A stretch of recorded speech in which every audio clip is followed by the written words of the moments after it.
Las diferentes maneras de hacer que una emisión de ultrasonidos se transforme en una imagen.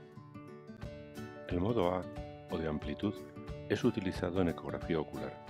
Un haz único de ultrasonidos atraviesa interfaces entre estructuras y va produciendo ecos. En la pantalla se transforman en una imagen de picos que están situados en la posición de la interfase y que son proporcionales a la amplitud de los ecos recibidos.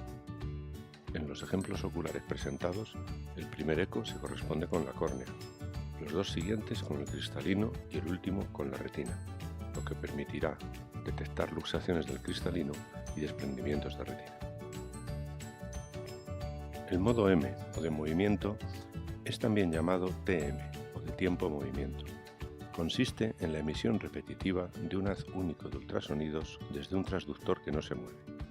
El haz que atraviesa estructuras en movimiento donde se generan ecos reflejados que se reconstruyen en la pantalla como un registro que se desplaza en el tiempo.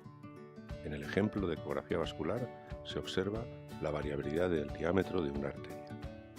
En este otro ejemplo, el modo M registra la variabilidad del diámetro de la vena cava inferior con las fases de la respiración espontánea, vaciándose de sangre en la inspiración y llenándose en la expiración. Esto permite estimar de forma no invasiva el valor de la presión venosa central, dando una idea aproximada del estado de la volemia. El modo B, o de brillo, es también llamado bidimensional o dos dimensiones. Representa la suma de los modos A y M, pero emitiendo múltiples haces de ultrasonidos y recibiendo múltiples ecos. Los picos del modo A se transforman en puntos con intensidad de brillo proporcional a la amplitud de los ecos, y su movimiento se reconstruye en tiempo real, como en el modo M. En la pantalla se verá una imagen bidimensional que representa el área de escaneo y tendrá la forma sectorial, convexa o lineal que tenga el transductor empleado. En este ejemplo de ecografía cardíaca se consigue reconstruir una imagen muy aproximada del corazón en movimiento, insonando desde la superficie del tórax. En este ejemplo de ecografía de abdomen se reconstruyen el diafragma, el hígado y el riñón.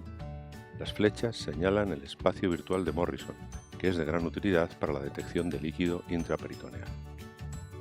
En este otro ejemplo de ecografía vascular se reconstruyen las arterias carótidas común, externa e interna.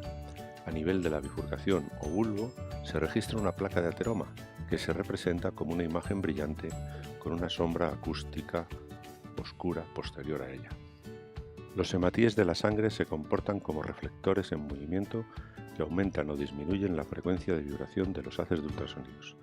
Esto se conoce como efecto Doppler, y su análisis matemático transforma los cambios de frecuencia en imágenes en movimiento. Deberá mantenerse un cierto ángulo de incidencia respecto a la dirección del desplazamiento, pues será determinante para el cálculo de la velocidad de las células sanguíneas. Los haces no deberán ser perpendiculares, pues el coseno de 90 es 0 y en la pantalla no se reconstruirá movimiento alguno. En el modo Doppler color, también llamado flujo color o simplemente color, el movimiento de la sangre puede reconstruirse en la pantalla en forma de imágenes en color que se superponen a una imagen en modo B.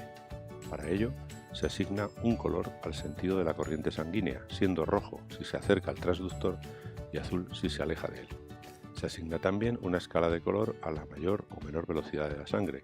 A esta combinación de dos modos superpuestos se le denomina dúplex. En el modo Doppler espectral, también llamado Doppler de onda pulsada o Doppler pulsado, el efecto Doppler se reconstruye en formas parecidas a ondas y que denominamos espectros.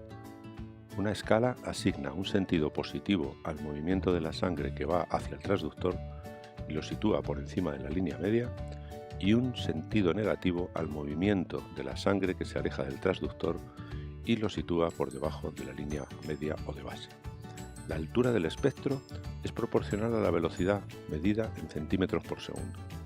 Este modo se suele superponer a una combinación dúplex, formando la modalidad que se denomina triplex. En el ejemplo de ecografía vascular cervical se representan la arteria vertebral en rojo y la vena vertebral en azul, con sus espectros correspondientes a sus velocidades de flujo sanguíneo. Con fines divulgativos, los ejemplos muestran algunas otras modalidades y técnicas ecográficas más avanzadas. Arriba, reconstrucciones en 3 y 4 dimensiones. En el centro, la reconstrucción panorámica de una columna vertebral. Abajo, la utilización de copotenciadores inyectados para técnicas de ecografía de perfusión tisular y la ecografía de flujo bidimensional.